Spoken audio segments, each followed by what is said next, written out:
deklarasyon na binitawan ni Nadia Montenegro noong nakaraang linggo. Kung kailan ginawa ko po ang aking exclusive interview with Nadia.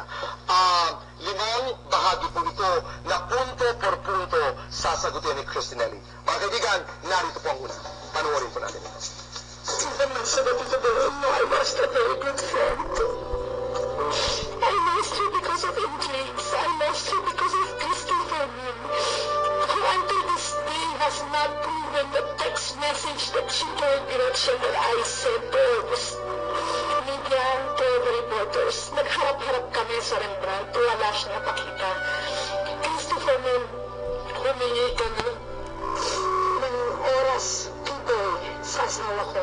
Nakiusap ka kay Boy kung pwede mo rin sumulong sa taas sa Rembrandt. Kahit ayoko na makita ang pagmumukha mo, pinagbigyan kita. 7 months ago, sino yung kaibigan na wala? Si Gretchen, okay. Cristinelli.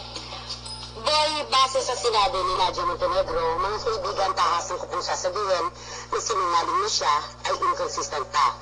Ilang buwan na ang nakararaan kung tawagin niyo si Gretchen na ay nilarawan niyang masamang babae, user, exploiter, at schemer. Ngayon sasabihin mo, I lost a good friend. Mali yan, Nadia. Unang-una yung sinasabi mo na kasangkot ako sa kaso ninyo ni Gretchen. Wala akong alam dyan. Pumasok lamang ako sa sitwasyon nung nasukol ka ng tarang daga sa lungga at akong ituro mo na nagkakalat ng balita. Nadia, natatandaan mo pa tayo mga gabi. Ilan pong buwan kong itinago ito sa puso ko, Boy. Hindi ko sinulat sa 5 columns ko. Hindi ko sinabi dito sa labas. Hindi ko sinabi sa DZMM. Nadia, kung natatandaan mo pa, maraming gabi mo akong binubulabog. Pinagdadala mo ako ng camera sa Esensa. Alas 8 ng gabi, alas 8 ng umaga, lipstick camera ang pinadadala mo sa akin.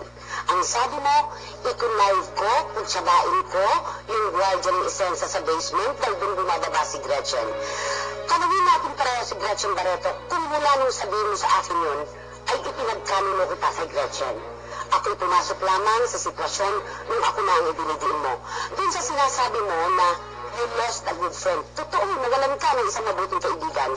Nung nagkita-kita tayo sa Fridays at sa Rembrandt, hinawakan ni Gretchen Barreto ang kamay ni dating Mayor Boy Asistio. Ang tanong ni Gretchen, Mayor, ano pa po ba ang dapat mong gawin at ibigay kay Nadia para huwag na niya akong traidorin?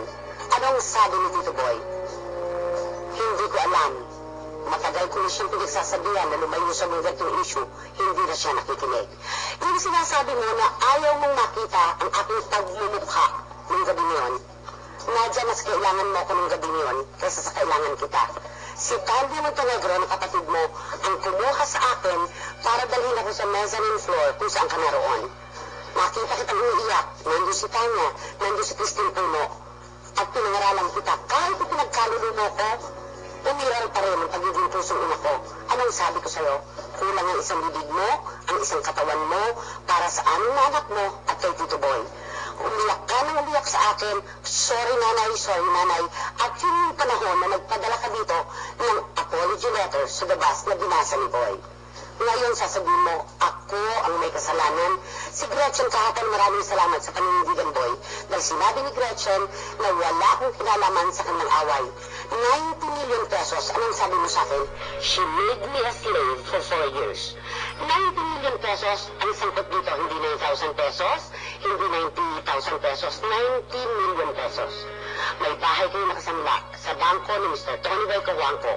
Ginawa ni Gretchen ang lahat ng paraan para makatira pa kayo ng 4 na taon. Anong sabi ni Gretchen kay Tito Boy? Mayor, masama pa po ba akong kaibigan? 4 na taon pa kayo na nagkaroon ng extension para makatira sa pakikipaglaban ko. Anong sabi mo sa akin? Pinababa ni Mr. Tony Boy Cojuangco si Gretchen, pinalayas, walang natirang anuman sa katawan kundi ang dalalang niya. Anong nagawa niya? Sabi niya sa iyong mga bag, sa kanyang alahas. Wala. Ikaw ang nagkalat sa iba't ibang bibig. Nung nasukol ka na, ako ang iyong idiniin. Maraming salamat. Mga kaibigan, narito po ang pangalawang akusasyon. Panuorin po natin ito. Maskandalo ko, ako ang pinakamasamang tao, pinakamasamang kaibigan sa balat ng mundo ko. Pero nung ako lumabas, hindi ko napagtanggal sarili ko. Bakit? Kasi sabi nila, hindi titigil si Christopher Min. Tito Boy, hindi siya tumigil.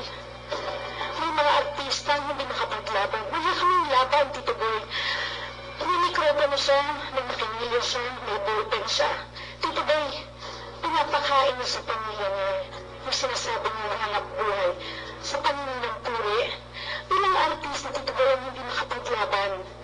Walang mawawala sa akin. Wala na ako sa showbiz, Tito Boy.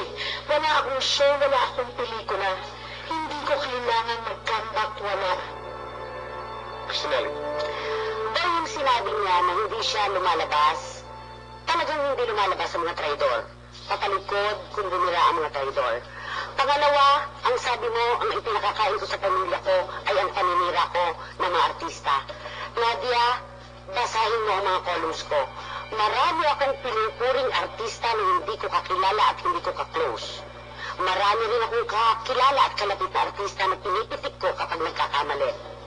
Huwag kang mag-invento ng senaryo na hindi mo kayang panindigan. Yun lang.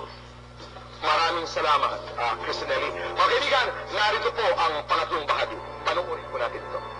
Yung sinasabi niyang bawal ako, sausawan, suka, lahat na, Tito Boy, tinawag na niya akong baboy.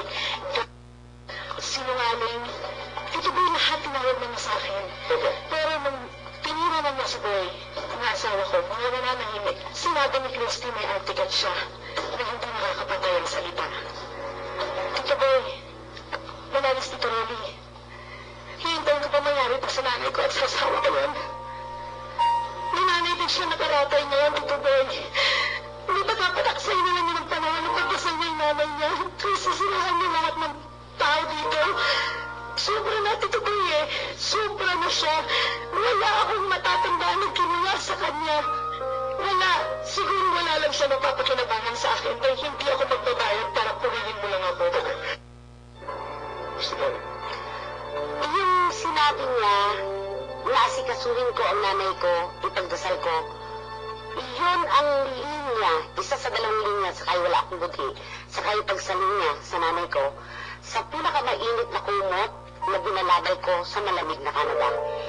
Boy, ang nanay ko ay nabubuhay na lamang sa extension ng dasal naming magkakapatid ngayon. May batas akong sinusulat sa aking puso at bawat anak siguro ay ganun din. Salingin na ang lahat sa atin. Galawin ang lahat. Suntukin na tayo na mula ulang ng paa. Saktan na tayo. Huwag mong gagalawin ang nanay ko na 97 years old na. Yung sinasabi mong magbabayad ka para purihin kita, Nadia, balikan mo nga. Mula nung 14 very steady days na inilaunch ka ng regal, mula nung panahon na yun hanggang ngayon na nagsasalita ako sa mikropono, pakialala niyo nga magkakapatid kung nagbayad kayo sa akin kahit singkondulin. Kapag pinupuri ko ba kayo, Tanya, marunong magpasalamat. Ikaw ang sinisingle out ko. Marunong ka ba magpasalamat kapag pinupuri ka? Naalala lang mo lang ako pag pinipili kita. At hindi bayaran ang babaeng tinutukoy mo. Kung meron kang kilalang kolumnista na pilay ang prinsipyo, kung meron kang kilalang artisan na babayaran ng panulat, reporter, hindi ako ang tinutukoy mo. Nadia, publikasyon ang nagbabayad sa akin, hindi artista. Kung ginagamit sa column ko yun,